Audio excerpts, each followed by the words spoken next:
ഞങ്ങൾ ഈ മന്ത്രിക്കസേരയിൽ കയറിയിരിക്കുന്നതേ നിന്റെ ഒന്നും സുഖവിവരം അന്വേഷിക്കാനൊന്നുമല്ല. ഞങ്ങളുടെ വീട്ടിലെ കാര്യം നോക്കാനാണ്. 10 കാശുണ്ടാക്കി അടിച്ചു പൊടിച്ച് ജീവിക്കാൻ ഞങ്ങൾക്കും കാണുന്ന ആഗ്രഹമൊക്കെ. അപ്പൊ പിന്നെ മയക്കും പിടിച്ച് പുറകെ തൂങ്ങാതെ മാറി നടക്കാൻ നോക്കന്റെ കള്ള മാപ്രകളെ. പിന്നെ ഞങ്ങളുടെ മന്ത്രി ഓഫീസിലൊക്കെ എന്നെ വന്ന് കാണാൻ ദാ ആ വാതിൽക്കലെത്തി വീണ ചേച്ചി എന്ന് ഒരു വിളിയങ്ങ് വിളിച്ചാൽ മതി. അല്ലാണ്ട് പ്രത്യേകം കത്തിന്റെ പത്രാസൊന്നും കാണിക്കത്തില്ല. ആ ഒരു ശീലത്തിൽ അങ്ങ് പോയപ്പോ ഇവിടെ നീയൊക്കെ അത് മുതലെടുത്ത് കളിയാക്കുവാണല്ലേ. ജനങ്ങളുടെ മനസ്സറിഞ്ഞ് നിൽക്കണ മലയാളികളുടെ കൈത്താങ്ങായ ഞങ്ങളോട് തന്നെ ചെയ്യണത്. ഞങ്ങളുടെ ക്യാബിനറ്റ് അറിഞ്ഞ പൊറുക്കത്തുമില്ല. ഹോ, നമ്മുടെ മന്ത്രി വീണ ജോർജിന്റെ കഴിഞ്ഞ ദിവസത്തെ ആ പ്രതികരണം കേട്ടാലുണ്ടല്ലോ കണ്ണു നിറയും. നമ്മുടെ വീണ മാടത്തെ വളഞ്ഞിട്ട് ആക്രമിച്ച കേരളത്തിലെ മാപ്രകൾക്ക് എന്തായാലും കൊലക്കുറ്റത്തിന് തന്നെ കേസും എടുക്കണം. അമ്മാതിരി പോക്കിരിത്തരമല്ലേ അവരൊക്കെ കാട്ടിക്കൂട്ടിയത്. അപ്പോ ഈ ഒരു വീഡിയോ ഞാൻ പ്രത്യേകം നമ്മുടെ വീണ മാഡത്തിന് ഡെഡിക്കേറ്റ് ചെയ്തുള്ളതാണ്. Haters please step back. നമ്മൾ ഈ പ്രബുദ്ധ മലയാളികളെ എല്ലാവരെയും വളരെ എളുപ്പത്തിൽ തന്നെ പറ്റിക്കാൻ പറ്റും. അതിന്റെ ഏറ്റവും വലിയ ഉദാഹരണമാണ് പിണറായി സർക്കാരിന്റെ 2ാം വരവ്. സ്വർണ്ണക്കടത്തിന്റെ വിവാദങ്ങൾ ആളിക്കത്തുമ്പോൾ ആയിരുന്നു അന്നത്തെ തിരഞ്ഞെടുപ്പ്. എന്നിട്ടും ചുളുവിന് ഇരട്ടി വോട്ട് വാങ്ങി പുള്ളിയും അണികളും ജയിച്ചങ്ങ് കയറി. അന്നത്തെ ആ ജയത്തിനിടയിൽ ഒരിക്കൽ പോലും ഇലക്ഷൻ യന്ത്രത്തിനെതിരെ ഒരു വാദവും ഉയർന്നു വന്നില്ല. ഇതായിരുന്നു അതിലെ ഏറ്റവും രസകരമായ കാര്യം. പിന്നെ മറ്റൊന്നുണ്ട് കേട്ടോ, ദുരന്തമുഖത്ത് കേരളക്കരയെ കൈപിടിച്ചുയർത്തി പുള്ളി ഒരു സർട്ടിഫിക്കറ്റും ഉണ്ടാക്കി വെച്ചിട്ടുണ്ട്. അതറിഞ്ഞ് 2 ഭരണകാലത്തും നിപ്പയുടെ രൂപത്തിലും പ്രളയത്തിന്റെ രൂപത്തിലും പ്രകൃതിയും പുള്ളിയെ തുളച്ചു. മലയാളികളുടെ തലയ്ക്ക് മുകളിലെ ശാപം എന്ന് പറഞ്ഞാൽ മതിയല്ലോ. ഇതിന്റെ വാലയിൽ പിടിച്ചു കയറി 5-6 PR ക്യാമ്പയിൻ നടത്തി. മുഖം വെളുപ്പിച്ച് ആൾക്കാരെ പറഞ്ഞു പറ്റിച്ചപ്പോൾ അതാ വീണ്ടും മുന്നിൽ മുഖ്യമന്ത്രി കസേര. പക്ഷേ ഇവിടെ ഒരു ട്വിസ്റ്റ് ഉണ്ട്.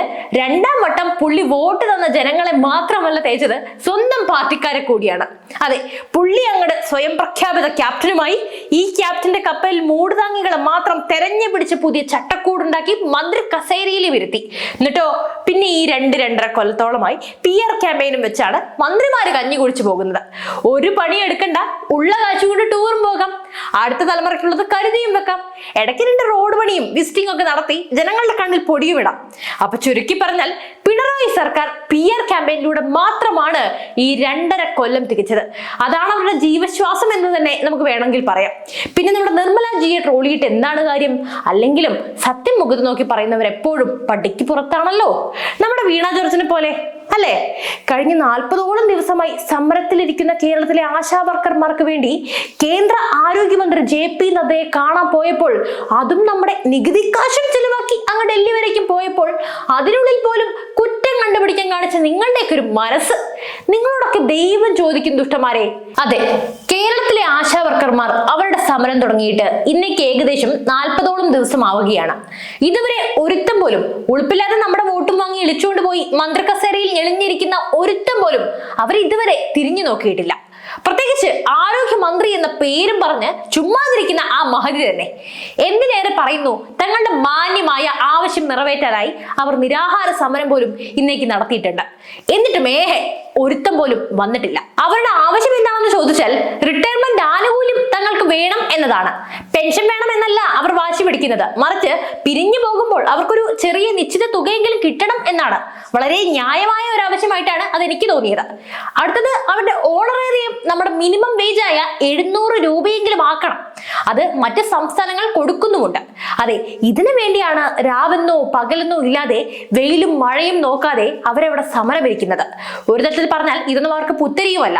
ഇതുപോലെ വെയിലും മഴയും ഒക്കെ കൊണ്ടാണ് ഇവർ വീടായ വീടുകളൊക്കെ കയറി ഇറങ്ങി കിടപ്പ് രോഗികളെയും ഗർഭിണികളെയും ഒക്കെ ചേർത്ത് പിടിക്കുന്നത്.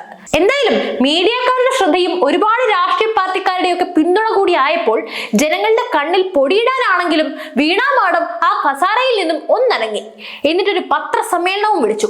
എന്തൊക്കെയോ അനാവശ്യ കാര്യങ്ങളൊക്കെ കുറിച്ചൊക്കെ വളവളാന്ന് വാദോരോധ പറഞ്ഞ് പുള്ളിക്കാരി ഇറങ്ങിയും പോയി. കൂടെ അങ്ങ് കേന്ദ്രത്തിലേക്ക് ഒരു സന്ദർശനം നടത്താം എന്നൊരു ഡയലോഗ് നടത്തി. തൊട്ടടുത്ത ദിവസം പുള്ളിക്കാരി അങ്ങോട്ടേക്ക് പാഞ്ഞു. അതായത് കേന്ദ്ര ആരോഗ്യമന്ത്രി JP നദ്ദയെ കാണാനാണെന്നും പറഞ്ഞ്. ആശാ വർക്കർമാരുടെ ആവശ്യങ്ങളൊക്കെ ഇപ്പൊ ശരിയാക്കുമെന്ന് പറഞ്ഞ് ഡൽഹിക്ക് നമ്മളെ കാശും കൊണ്ട് പോയ പുള്ളിക്കാരിക്ക് പക്ഷെ ഇത്തവണ തെറ്റി. കേരളത്തിലെ ജനങ്ങൾക്ക് അത്യാവശ്യം പൊതുബോധം ഒക്കെ ഉണ്ടെന്ന കാര്യം നിങ്ങൾ നിങ്ങളുടെ സഹപ്രവർത്തകരെ അളക്കുന്ന പോലെ ഞങ്ങളെയും അളക്കാൻ നിന്നാൽ നാണമുണ്ടെങ്കിൽ അത് കേടും.